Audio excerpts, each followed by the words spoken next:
Okay. Okay, so we'll start with Ben Bulch from the LA Times.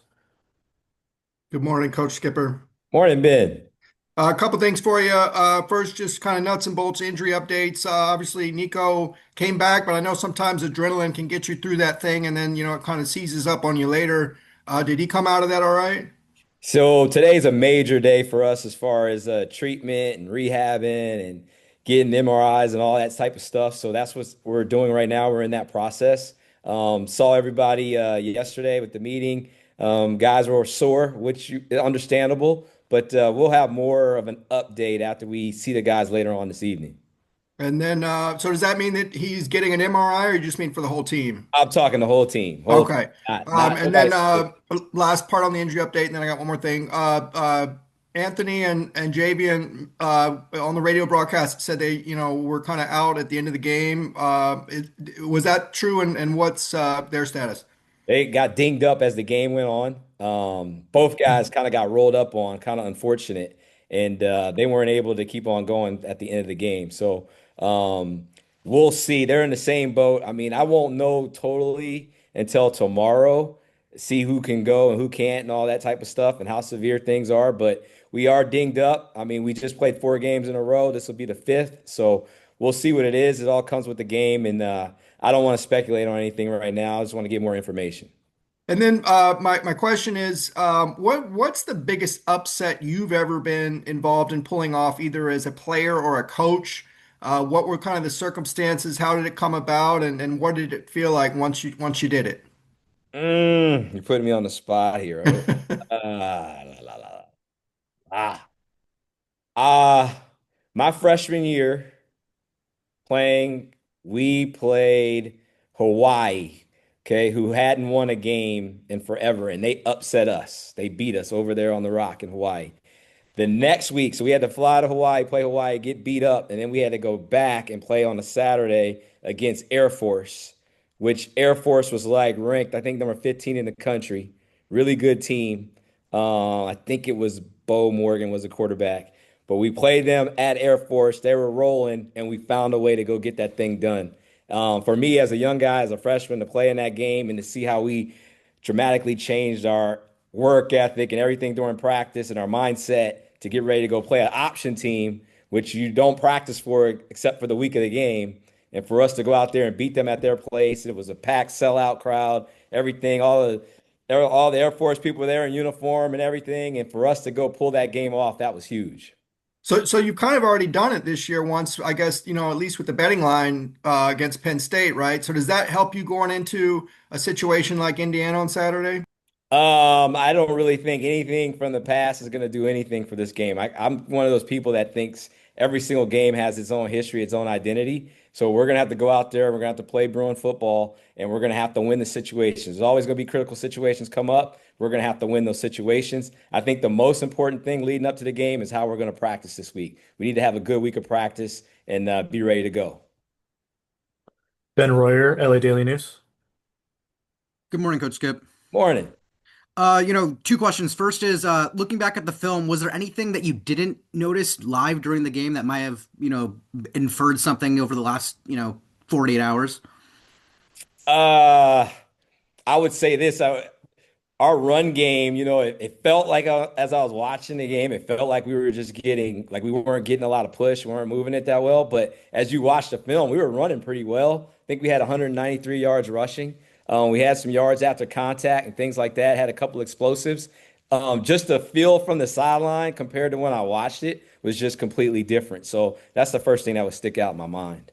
And then secondly, I mean, I feel like special teams kind of an underrated unit on Saturday. Will Carroll got multiple punts within the 10, Carter Shaw downing multiple of them. Can you talk about how important it is to get those little victories and moments like that? Oh yeah, like I say, every play matters, and special teams to me has been very consistent all year long. I think our coverage units are really, really good. Our kickoff team's doing a great job. I mean, we're tackling people inside the 20 often whenever it gets returned. Our guys buy into what we're doing. I think Bailey McElwain does a great job with that. Has great meetings and it carries over to the field and explaining the details and the why behind our system and why we're doing things. Special teams is so week to week because everybody does different stuff. So you have to adapt and overcome a lot of different formation situations and things like that. And I'm very pleased with how the special team's been playing. Dave Woods, Bruin Report Online. Morning, Coach. Morning. A couple of questions. First, so there were a couple of, I think, calls that went against you guys that were maybe phantom calls or anything. Did you see anything on those? I think it was the block in the back on Quasi, and then there was a hold late. Did you see anything on those that would have implied a foul? And did they say anything to you during the game about what was going on those calls? And with officiating, there's a lot of judgment calls out there. They don't care if I agree or disagree, really don't. So all I kind of want is an explanation. Give me an explanation, and we have to move on to the next play. That's really what it all comes down to. Judgment, everybody has their own judgment and opinions on things. I just preach to the team and the staff. We always have to overcome and adapt. That's no matter. The calls could go our way, they could go against us, whatever it is. We need to overcome and adapt and get ready for the next play. And that's basically how it all went down. And then, so with that, I mean, obviously there were a lot of calls that were both, justified or not, and then there was just a lot of stuff kind of going wrong during that game. To show that resilience, kind of a different way of winning than the last couple. What does that say about kind of the growth of this team's mental and kind of mindset? Definitely. I think it was huge. I think we needed this test. I think it happened for a reason. We needed to be in a close ball game and see if we had enough belief and strain to figure out a way to just have one more point than the other team has. And that's exactly what we had. We went up there at the end and they drove it down and tied it up. And then we had a gut check and we had to do a drive, a 2-minute drive with only like 40 seconds, I think it was on the clock to get in the field goal range. And we ended up almost scoring a touchdown out of that thing. And then to nail that field goal was awesome. Just so happy and pleased with our guys, the way we fought. And every single play matters. We always preach, but literally it did in that game. And we do 2-minute stuff every Wednesday at practice. So for that to pay off for us, that was huge. It's just validation that what we do at practice is working. Let's go to Tracy McDaniel from On3. Hey, Skip, thanks for taking the time. Just a few things from me. First, a follow-up on, the calls that went against you. Have you guys formally submitted anything to the league office? Every week we submit. So we definitely submit, and then the league office does what they do with it. They kind of just give you explanations to what happens. Okay. And then, you mentioned earlier some of the explosive plays. Titus in particular, when you look at, the numbers, his yards after the catch, I believe he had 39. No other receiver had 10.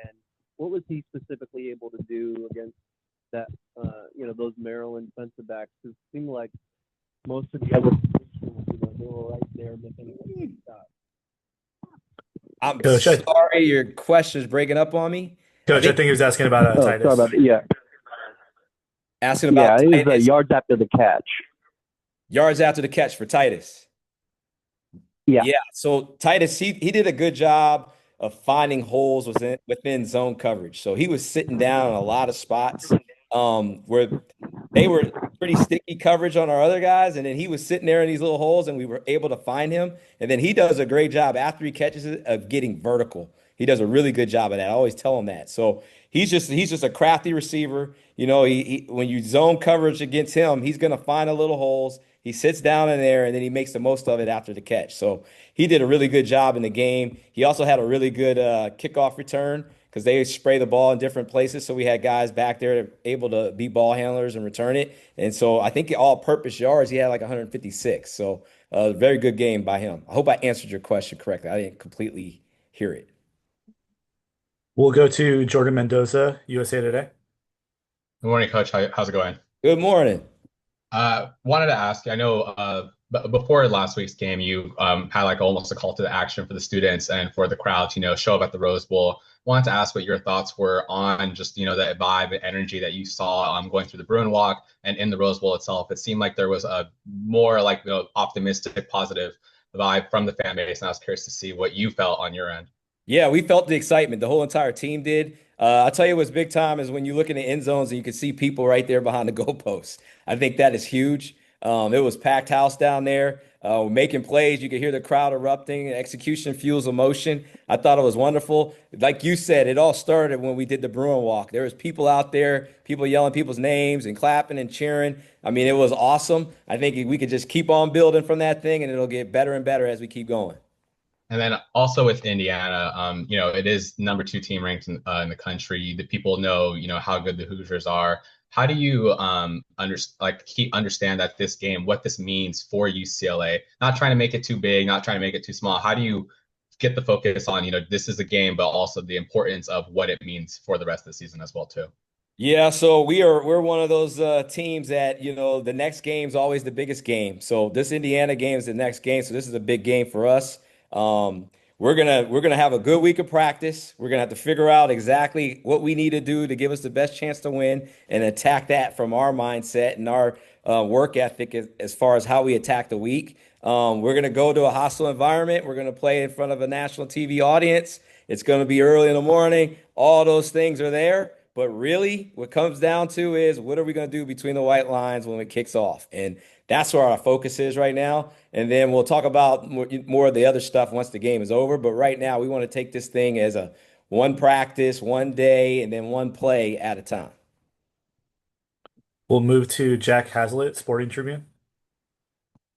Hi, good morning, Coach. Morning, Jack. So I just wanted to ask, so after your post-game presser, when we saw the players, Mateen, Mikey, Anthony, Roderick, they all repeated kind of your phrase from that week that the standards are the standards. Um, what does it mean, sort of, just to hear your players kind of take those messages to heart the way that they have? And is there a message for this week? It means a lot, you know they're listening. You know what I'm saying? I'm not up there just talking. I think that part is huge. But I can tell by their actions if they're hearing me. The way they go about their business, which the guys have attacked every single day since I've been in this position that I'm in. It's really good to see. It gives me a lot of validation. I like to see that these guys are putting their mind towards something and achieving their goals. You're trying to get small wins every single day, so you get that big one on Saturday. So it's been really good to see the guys just go about their business, understand the messages we have each week, and attack those messages so we can get a positive outcome on Saturday. As far as the message this week, it's kind of, to be honest with you, that'll happen tomorrow. So I don't want to say too much about it. I want to tell the team first, but it's not so much what I'm going to say or whatever. It's not about the words. It's all about our actions. So bottom line is we need to have a good week of practice to give us a chance on Saturday. Connor Dollinger, Daily Bruin. Good morning, Coach. Morning, Connor. Can you just talk a little bit about, the secondary and how they performed over the last, 2 weeks? I know, we talk a little bit about the underrated group from the special teams, but the secondary has really stepped up, limiting Childs, limiting Washington. I know, obviously, you had the pick, in the fourth down stop, but, also a lot of times could have came up with interceptions. So just talk a little bit about that. Yeah, the whole back end's been doing really good. I think I'll start with Coach Meat and Coach Lynn. They do a great job with those guys. We've kind of tweaked some techniques and scheme stuff. So for those guys to adapt to things in the middle of the season has been awesome. I think our secondary likes to challenge people. So they like to put themselves in risky situations and see if they can come down with a positive result. So they're getting hands on receivers and they're shadowing them and we're staying sticky. There's not a lot of air between the ball and the receiver and them. So I really like the way our guys are working. They attack practice. They work when we go to individual drills. We do one-on-ones every Tuesday. So they're going against our best receivers and it's just good challenging and competition. And we're just getting better and better. I think that's the big thing. I always talk about being on the rise. And I think that position group in general has definitely been on the rise. Thomas Murray, Sporting Tribune. Good morning, Coach Scoop. Good morning. My question for you is, I know you say you take things game by game when, you play a opponent, but you guys have been one of the, best inspirational stories in college football right now, and you're going to play the number two team in the country. Just everything that's been going on, in this run that you guys have been on, how can you use that inspiration and just keep the guys motivated for this game this week? I think it comes back to what we talked about last week is the standards of standard. It's not going to matter who we're playing or where we're playing at or any of that. We've identified our style of play and what we want to be. Now we got to back it up every single day and in every single game. We have to back up to play the way we're supposed to play. We have to be the best versions of ourselves. So I just think of things that way. Our Tuesday practice tomorrow needs to be better than last Tuesday's practice. That's how I see it. And as long as we're just rising, we'll be fine. Ben Bolch. Um, the flip side of losing a couple running backs was that Anthony Frias II had that, huge breakthrough, right? How inspiring was that for a guy buried on the depth chart? And, did you know the story about him standing outside the Rose Bowl as a kid holding up a sign that said, "I will play here someday"? And then he comes in and has, a huge game like that. So I didn't know the complete story, but he kind of told me in my office. We were talking one day a couple weeks ago, and he kind of told me that story that he always wanted to play in the Rose Bowl and things like that. But I didn't know there was a picture and signs and all that. I had no idea. So that is awesome. It's great by the family to get that picture and keep it. That's big time, to be honest with you. I was more impressed with that part of it than anything. But you talk about somebody that attacks every day and works really, really hard and doesn't say a word, doesn't complain or anything, just keeps on working and I mean, he is exactly be ready when your moment is called. Like he was ready to go. And he made the most of the situation. He made critical plays. I mean, we're not just talking he got some first down or something. He made critical impact, explosive plays that changed that game. And for that to happen for him, it couldn't have happened to a better person. And then last thing for you, I know you can't comment on specific recruits, but the staff has continued to put in effort. You just landed another commitment.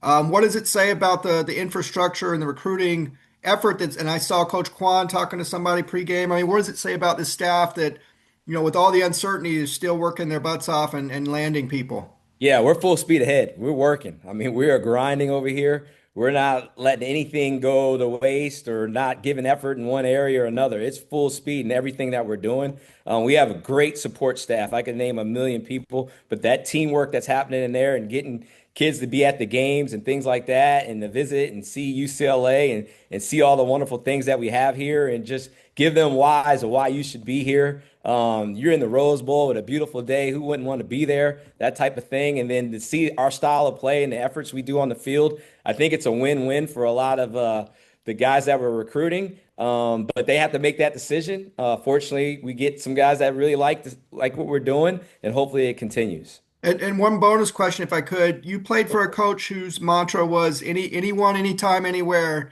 Does that give you, a little bit of juice just drawing on that going into a game like this on Saturday?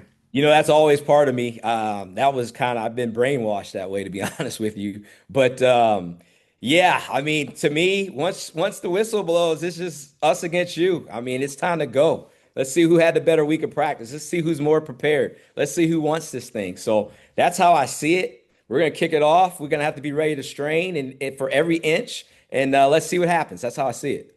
Thank you. Thank you. And then it looks like we'll wrap up here with Ben Royer. Yeah, just kind of lastly, I mean, of course, Indiana this weekend. What have you seen from them that makes them such a special team? Ooh, so I started watching film on them yesterday. So I just finished our game real quick and then from Maryland and then I moved on to Indiana. And I am still trying to identify weaknesses. Like it is crazy how disciplined they are. Coach Signetti does a great job with those guys. They are very, very disciplined in all three phases. Like they're not giving up any explosive plays or they having a ton of explosive plays. They tackle very, very well. And then their ball handlers. I'm not just talking running backs. I'm talking receivers and the quarterback. They break a lot of tackles. Like they complement each phase of the game so well. It's not surprising that they're so good and the record is what they are and what they are ranked. So um, offensively for them, they're gonna try to control the clock and things like that. They're not real tricky. They're gonna do what they do. They're gonna run the ball, and they have the most explosive runs in the Big Ten this year right now. So we're gonna have to tackle. We're gonna have to stop those guys.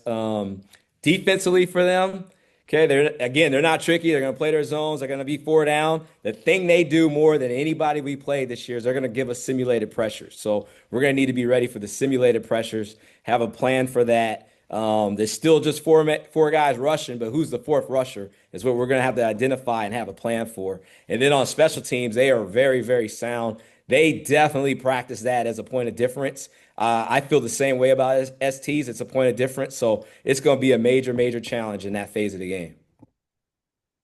All right. Thanks, Coach. Thanks so much for your time. All right. Thank y'all.